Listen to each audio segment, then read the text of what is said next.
começamos hoje a falar sobre o livro de Jó. E o livro de Jó, ele é muito emblemático na Bíblia. Muitas pessoas até passam, assim, meio que despercebidos, e até situando o livro de Jó ali, antes, é o que está na nossa Bíblia, antes de Salmos. Porém, na cronologia bíblica, o livro de Jó ele está situado bem antes, acontece, né, bem antes do que estamos acostumados a ver.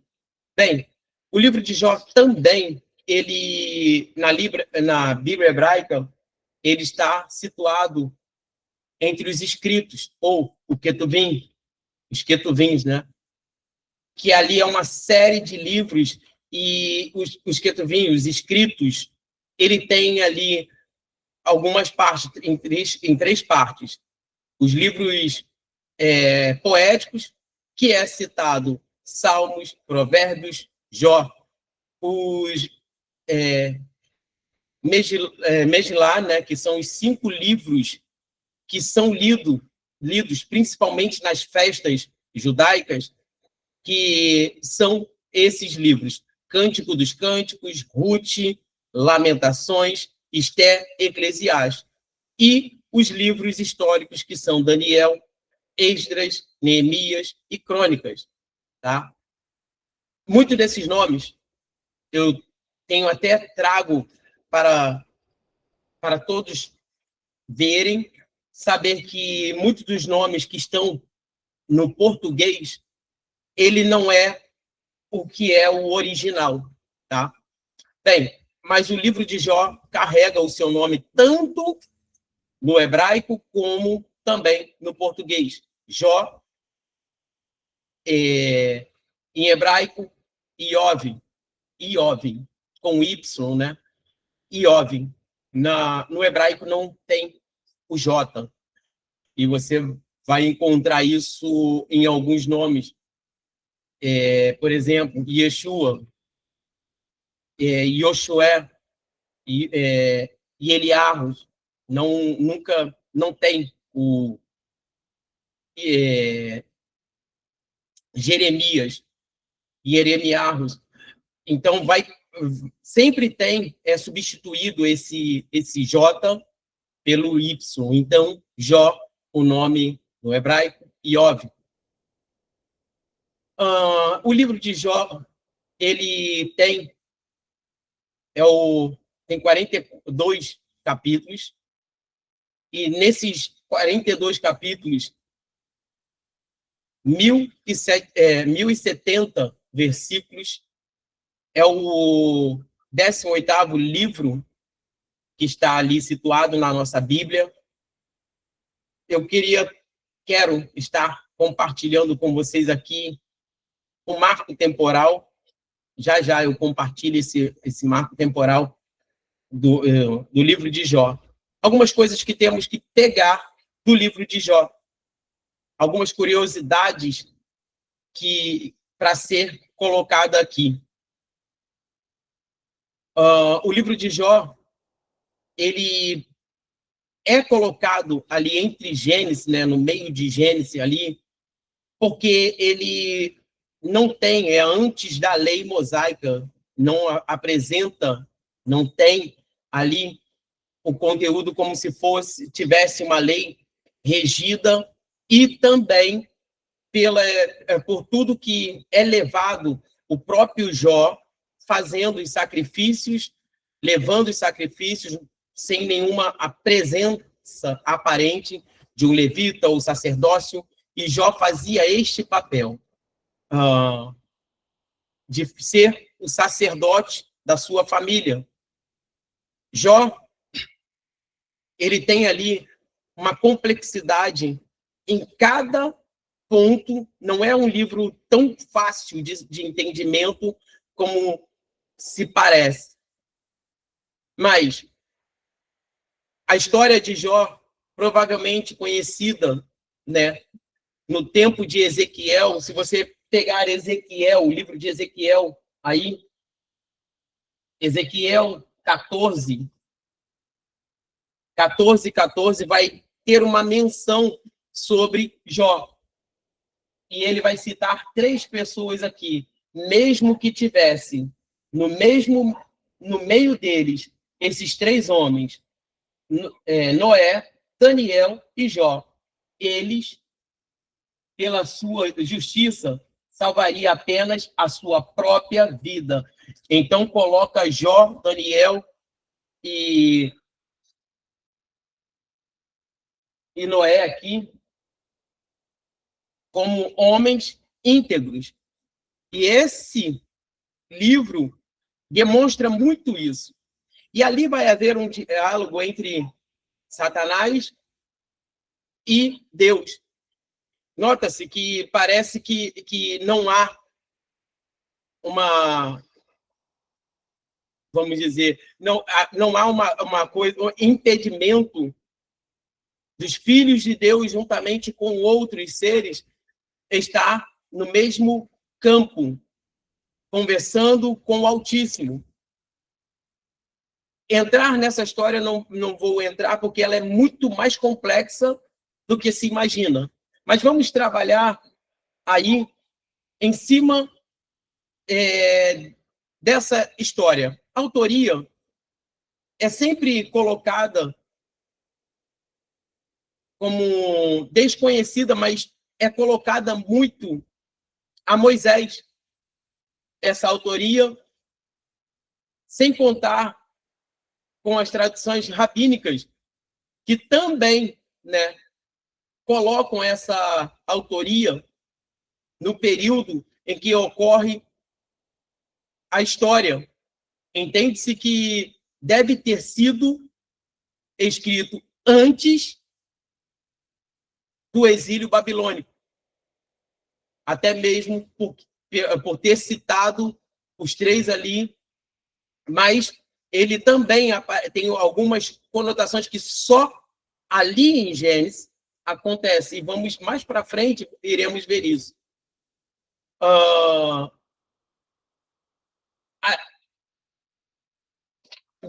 Justificando aqui, vamos entrar aqui em 5, mais ou menos, tópicos para falar sobre este livro. Tá? Começando com a cronologia desse arcabouço que é o livro de Jó.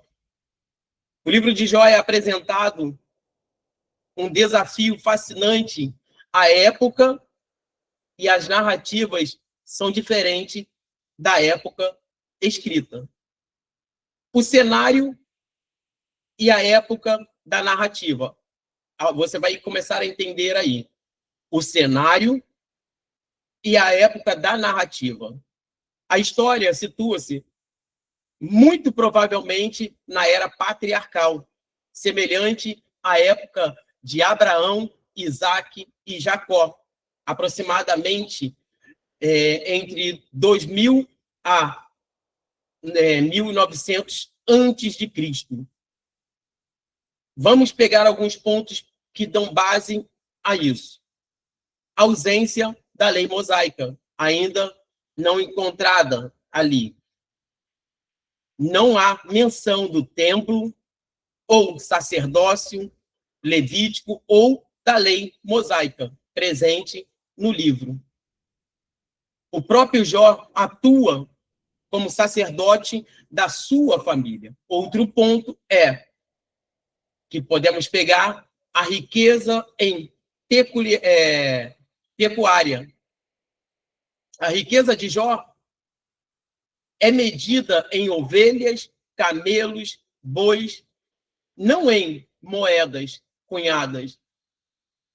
Outro ponto que fala sobre a moeda, e aqui vamos pegar um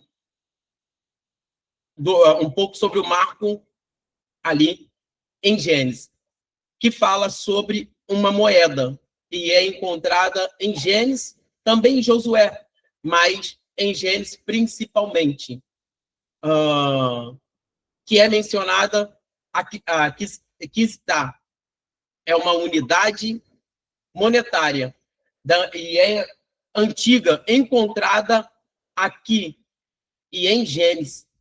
Vamos lá. Gênesis 33, 19 e Josué 24, 32. Essa moeda só é encontrada, eu quero mostrar aqui para vocês. Abrir.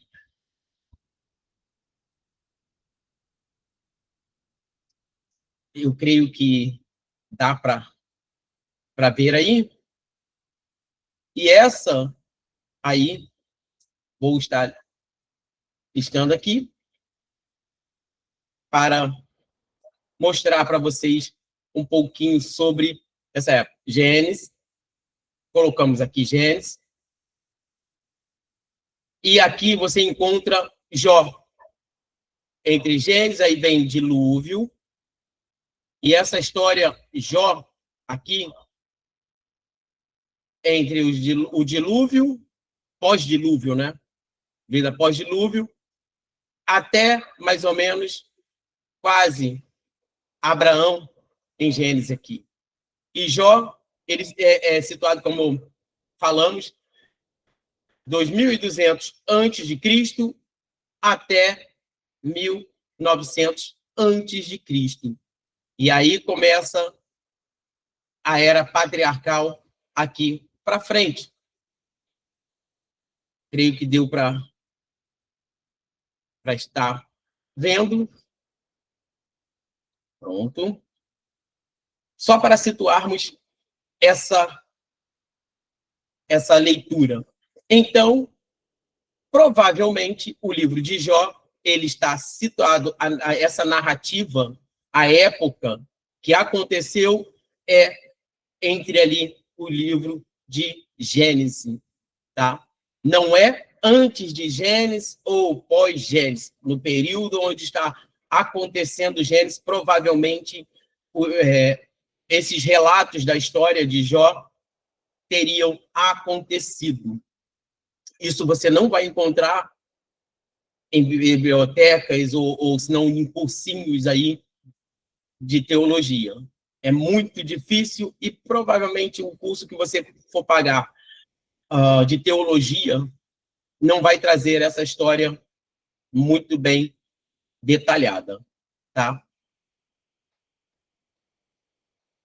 Essa longevidade de Jó, vamos citar aqui, ele também, Jó, viveu mais de 40 anos após a aprovação que ele teve. Isso dá, totalizando mais ou menos 200 anos, Jó viveu ali, tendo as comparações aos patriarcas em Gênesis. Tá? Por isso é datado, é colocado pelos historiadores como se acontecesse naquele período. Esses detalhes nos mostram que foi datado ali, e além de Elifaz, que é um dos homens que aparece, e ele tem ali uma certa representação em Gênesis, tá? Data da escrita. Agora não estamos falando da época da narrativa que aconteceu Jó, mas a data da escrita, da composição que foi feito o livro de Jó. Embora a história seja antiga, a composição final do livro, em hebraico, é debatida entre várias pessoas, principalmente estudiosos, e é datada aí, mais ou menos, em duas eras. Na era salomônica, aonde é a era de ouro, né, sobre a sabedoria hebraica. E outra é a era exílica ou pós-exílica, que vai ser, devido ao tema do sofrimento e a inocência de Jó, semelhante a Israel. E a presença de alguns termos em hebraico. Por quê a questão do hebraico? Porque quando Israel é levado ao exílio, eles começam a ter essa narrativa. O próprio livro de Daniel, ele é narrado em hebraico, e alguma parte em aramaico, e depois volta para o hebraico. E assim, muitos livros são narrados, principalmente nesta época que tem ali uma questão da perca da língua original e falando-se um pouco mais aramaico.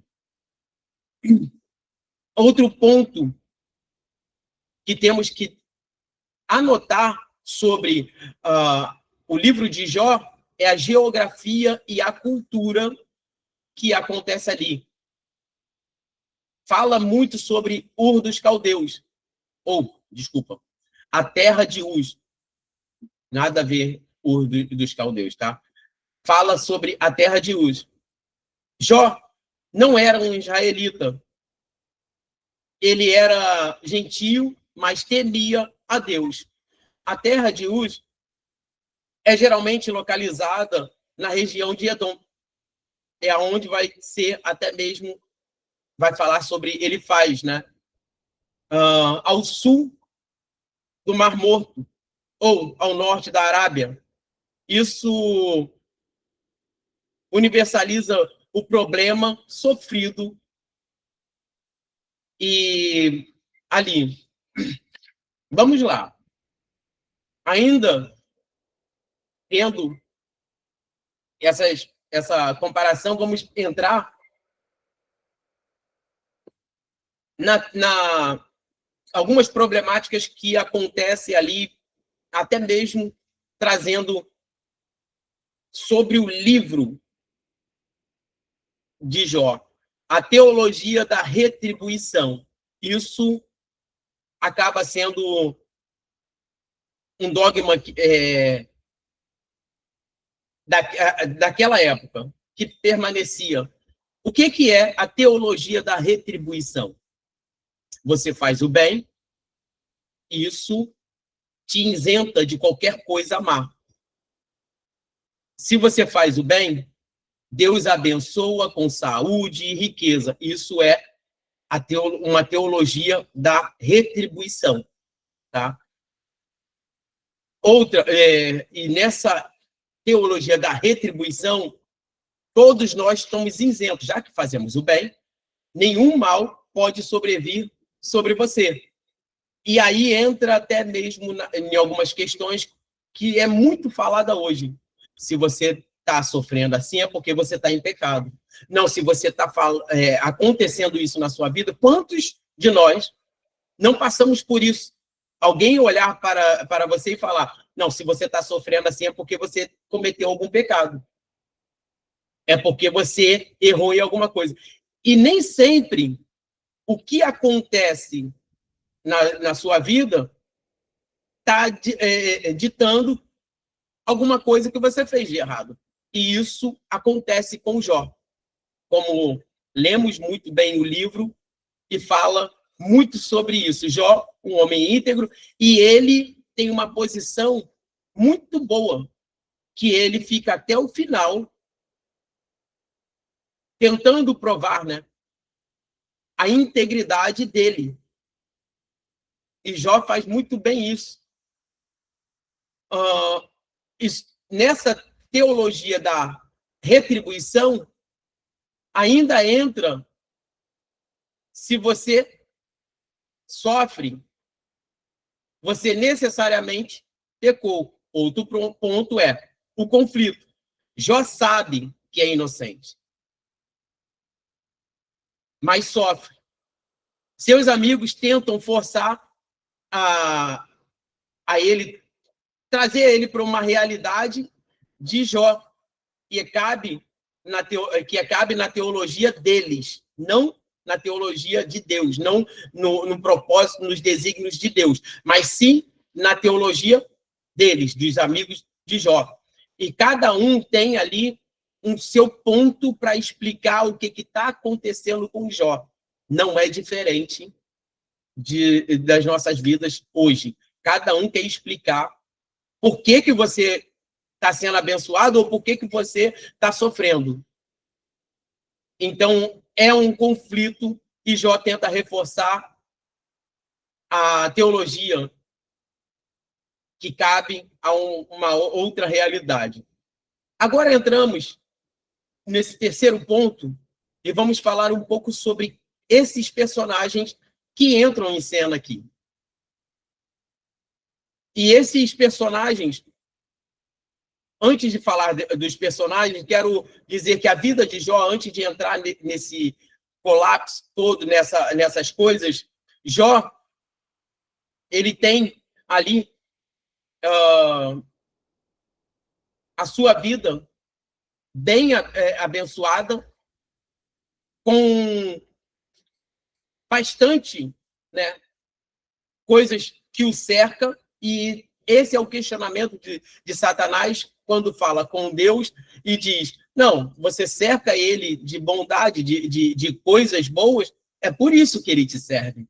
Jó, ele tem 7 filhos e 3 filhas, totalizando 10 filhos, em um total. E como fala que ele foi retribuído 2 vezes mais,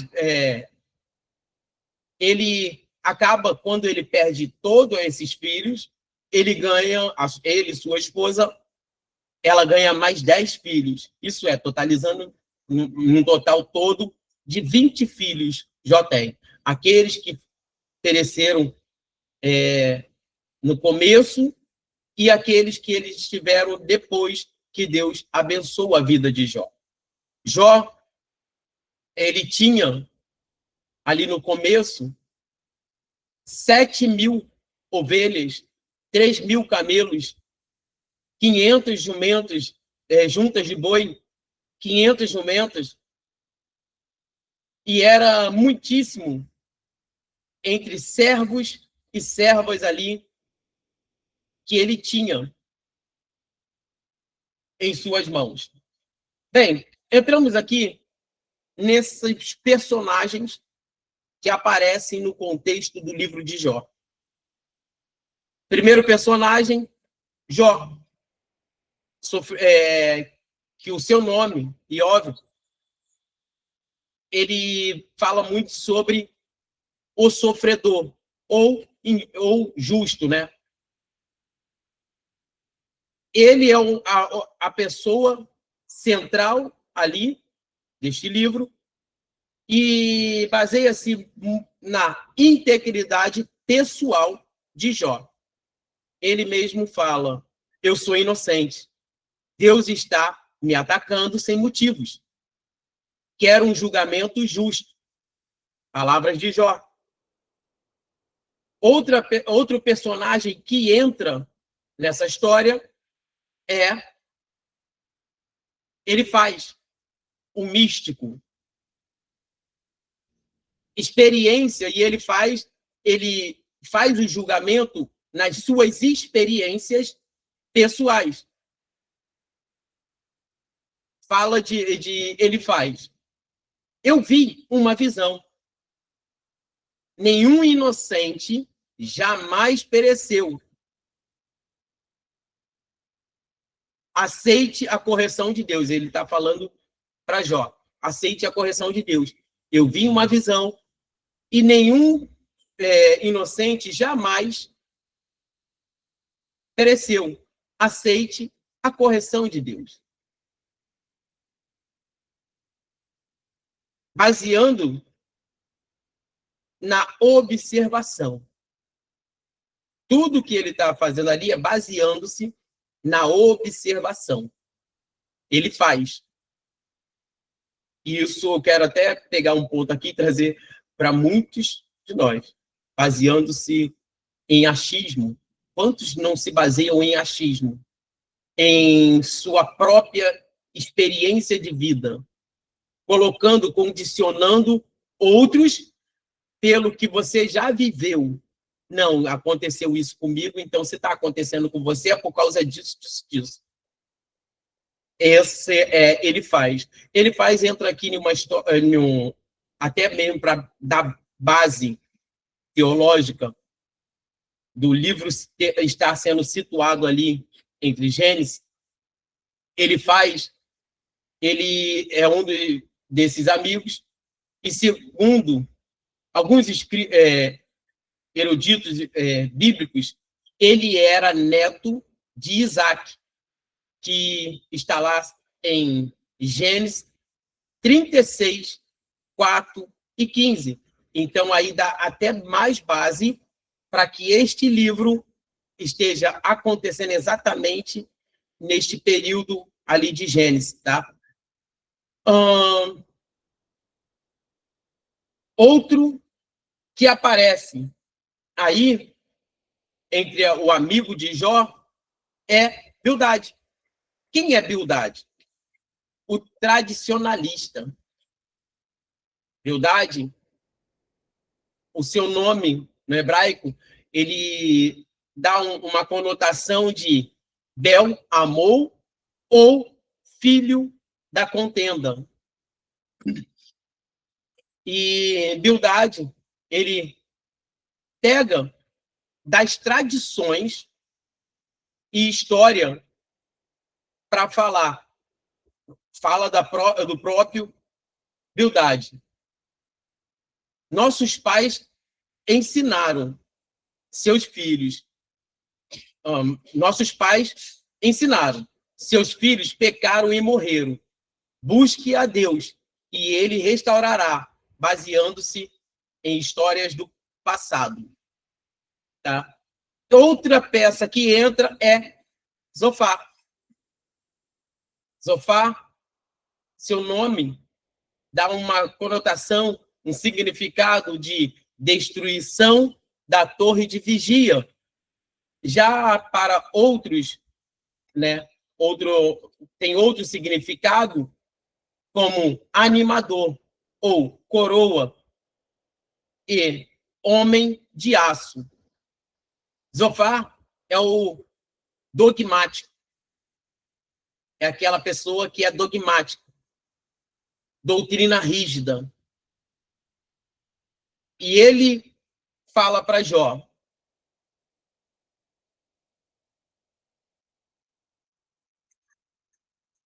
você fala demais.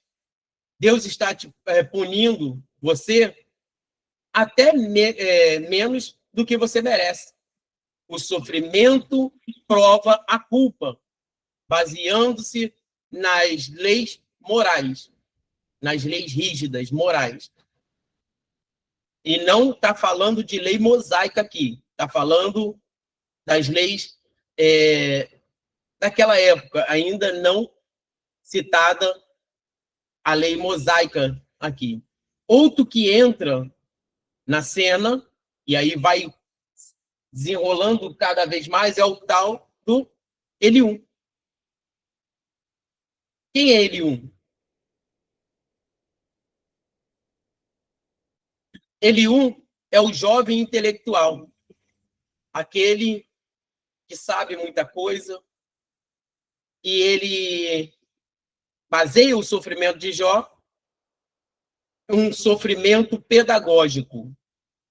E até um cuidado, né, que temos que ter sobre essa questão de sofrimento pedagógico, tá? Muitos querem colocar, não, esse sofrimento é para te levar a algum lugar. Nem todo sofrimento é para te levar a algum lugar, certo? E há uma grande... É um grande enigma a nossa vida com Deus, a nossa vida na Terra, é um grande enigma. Eu não posso chegar para alguém e falar: você está sendo punido porque você errou, e de repente a pessoa não errou. Ah, você está sendo punido porque você precisa aprender. Uma vez, uma pessoa virou para mim e falou: olha, os ciclos só terminam quando você fecha aquele ciclo ali. Se você permanece nesse ciclo, é porque é sinal que você tem que aprender com esse ciclo, ou com erro, ou com que seja. Você precisa aprender para sair daquele ciclo. E nem sempre é isso. Nem sempre é assim, tá? Cada palavra que usamos, temos que tomar muito cuidado, porque tudo isso que os amigos de Jó estão citando ali não tinha nada a ver com o que Deus estava fazendo. Ele, palavras dele, ele entra no final e argumenta que Deus usa o sofrimento não só para punir, mas para ensinar, purificar e prevenir o orgulho, dando ali uma ênfase, né, de que Jó era um homem orgulhoso, e por isso Deus estava o punindo para quebrar possivelmente o orgulho ou para tratar alguma coisa ali em Jó.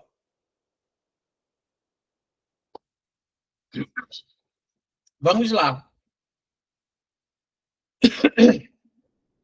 Outro que entra em cena, aí é o acusador, que nós conhecemos, conhecido como Hat-Satã. A palavra é essa mesmo, Ra-Satã. Ou o acusador. Entra com um cinismo. Jó só te serve por interesse. Tira os bens dele e te amaldiçoará. Não é o diabo dualista medieval, mas um promotor ali da justiça, como se fosse um questionamento. Outro que é o central total dessa história, Yahvé, ou o Senhor, o Criador, soberano, sabedoria total ali. E aonde aparece ali, em pontos finais, que ele não responde Jó, o porquê Jó, Jó sofreu, mas mostra quem governa o universo. E interessante pegarmos aqui, abrirmos esse leque, para falar para todos nós. E eu vejo muitas pessoas querendo argumentar-se diante de Deus, perguntando: por que está acontecendo isso? Se eu fiz isso? E Deus, ele não precisa te dar respostas pelo que você quer. E às vezes a resposta que Deus vai te dar é te mostrar que, com tudo esse questionamento igual Jó estava, vai te mostrar quem manda, quem fez o universo, quem juntou as terras, quem juntou os mares, quem colocou isso, quem fez isso. E só isso, se você pegar o livro de Jó e começar a ler essa parte, muitos dos questionamentos que você faz, ele cai por terra. Outro ponto. Sim, sim. Outro ponto, entramos no quarto passo aqui, ou quarto ponto desse arcabouço do livro, que ele acaba sendo como se fosse um sanduíche. Sim, como se fosse um sanduíche. E entramos assim. Primeira parte, um prólogo em prosa, que é do capítulo 1 ao 2, e aonde vai acontecer algumas coisas aqui. Cena 1, vamos pontuar assim. Cena 1, a piedade de Jó. Cena 2, o conselho divino, o desafio de Satanás sobre a motivação da fé de Jó. Entra a ação. Jó perde bens e filhos. Jó adora a Deus. Cena 3, céu, voltando ao céu. Segundo desafio, saúde de Jó é atacada. Ação, Jó perde a saúde. A esposa sugere o suicídio assistido por blasfêmia. Eu quero abrir aqui sobre isso. Depois, no final, eu quero falar, né, para vocês. Esse texto, amaldiçoa esse Deus e morre, não é bem assim, tá? Não é bem esse como é traduzido na nossa Bíblia. E depois eu estarei falando melhor para vocês. Esse texto, no original, ele não é assim, tá? Vamos lá. Os 3 amigos de Jó ainda nessa ação, os 3 amigos de Jó chegam, ficam em silêncio por quanto tempo? 7 dias. É o luto perfeito, né? Conhecido como luto perfeito. Segundo, aí, esse grande debate do capítulo 3 ao 31, começa-se ali esses debates poéticos. Esta é a parte mais densa, estruturada em 3 ciclos de discurso. 1. Lamento inicial de Jó. Capítulo 3, Jó amaldiçoa o dia em que nasceu. Mas é interessante que Jó mas não amaldiçoa a Deus. Ele deseja a descriação, né? Vamos lá. Primeiro ciclo que acontece do capítulo 4 ao 14. Amigos gentis sugerem que Jó deve ter cometido algum erro pequeno. Nesse ciclo, ainda tem a resposta de Jó. Jó responde que seu sofrimento é desproporcional. Entra-se no segundo ciclo, do capítulo 15 ao 21. Os amigos de Jó tornam-se hostis, acusam Jó de impiedade e descreve o seu destino terrível como o dos perversos. Jó entra em cena. A crítica teológica deles aponta que muitas vezes os ímpios prosperam. Logo, a teologia da retribuição é uma falha. Pela mente humana, é uma falha. Eu sou retribuído só se eu tiver um bem. Se eu não tiver bem, e olha que causa uma confusão, principalmente no tempo de hoje. Quantas pessoas se perguntam, olha, fulano que está fazendo tudo errado, como é que ele prospera e eu que estou aqui servindo a Deus, fazendo isso, não prospero? Entra-se aí no terceiro ciclo.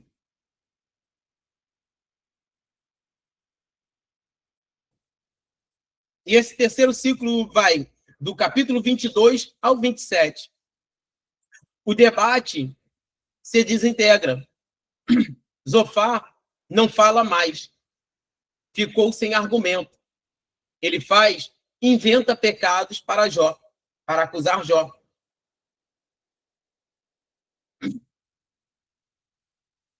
E Jó mantém a sua inocência firmemente.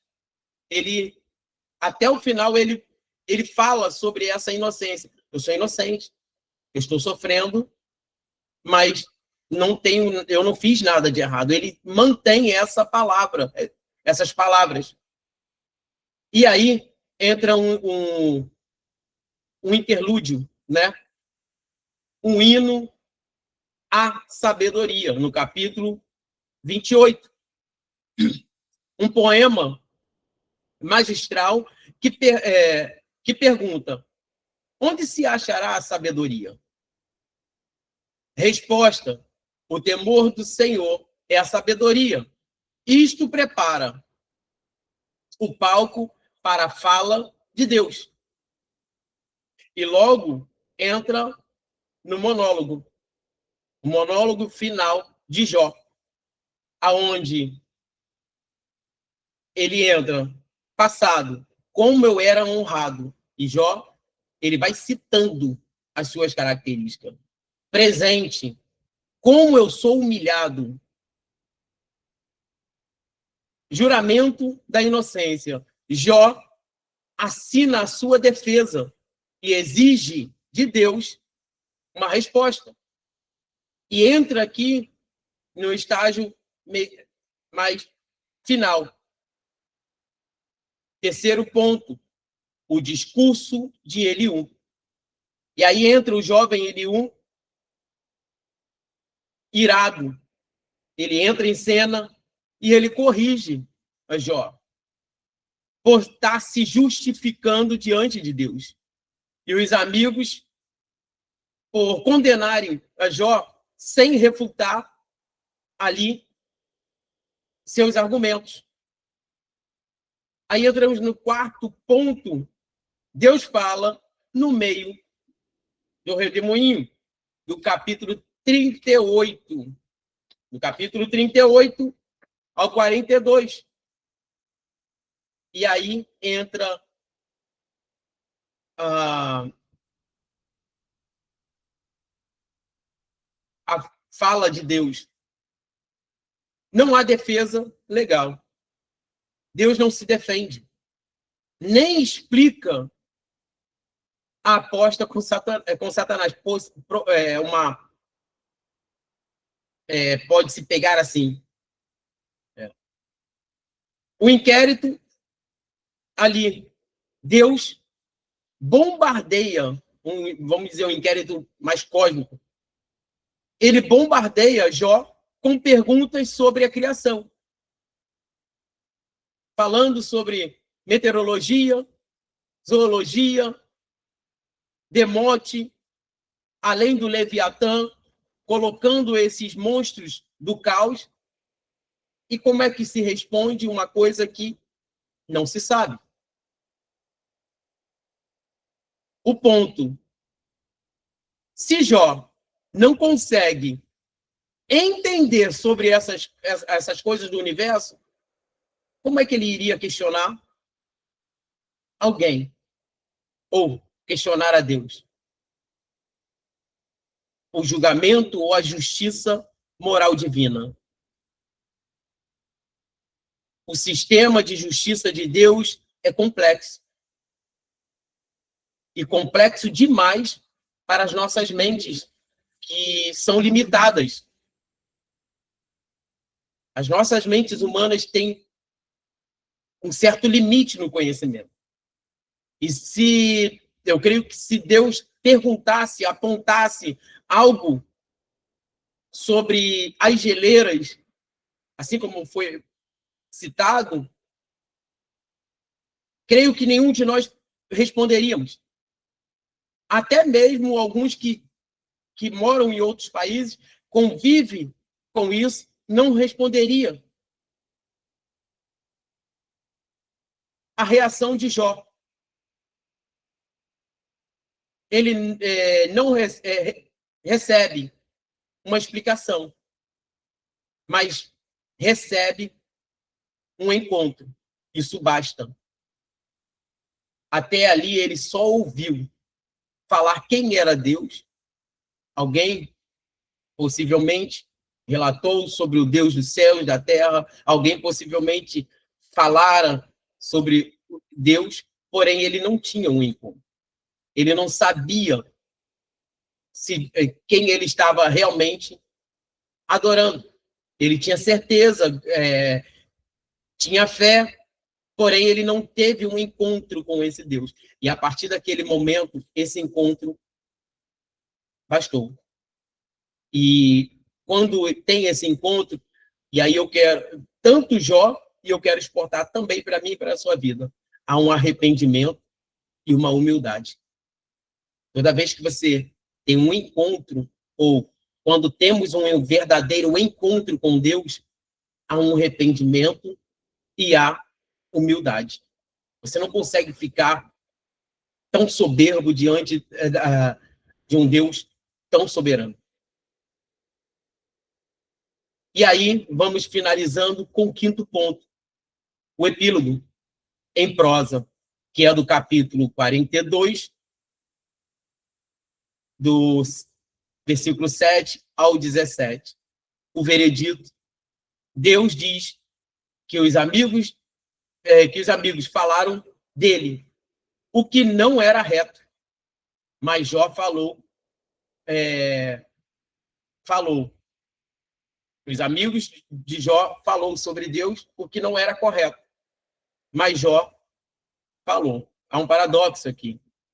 A honestidade brutal de Jó foi mais aceita que a teologia correta, mais insensível do que os amigos.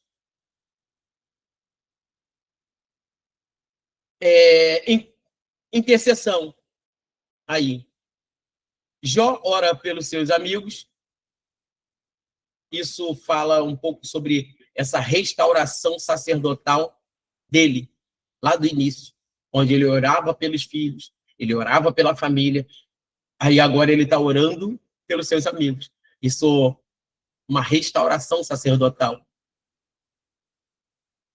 Por fim, e por último, a restauração. Deus restaura a sorte de Jó em dobro. Deus restaura a sorte de Jó em dobro. E tudo aquilo que Jó tinha, ele multiplica, tem muitas conquistas ali. Ponto que eu quero observar aqui, antes de fecharmos, sobre a questão do Leviatã, que muitos colocam ali. Eu já vi pessoas colocando na escola dominical, colocando o Leviatã como se fosse uma baleia. Até citou na pergunta para adolescentes, a pergunta era: qual desses animais engoliu Jó? Aí tinha lá outros animais que não era baleia e embaixo Leviatã. A professora de escola dominical falou: não, foi o Leviatã que engoliu Jó. Nem na Bíblia está escrito em lugar nenhum falando sobre o Leviatã ter sido esse grande peixe que engoliu Jonas. Leviatã é citado aqui em Jó e também é citado,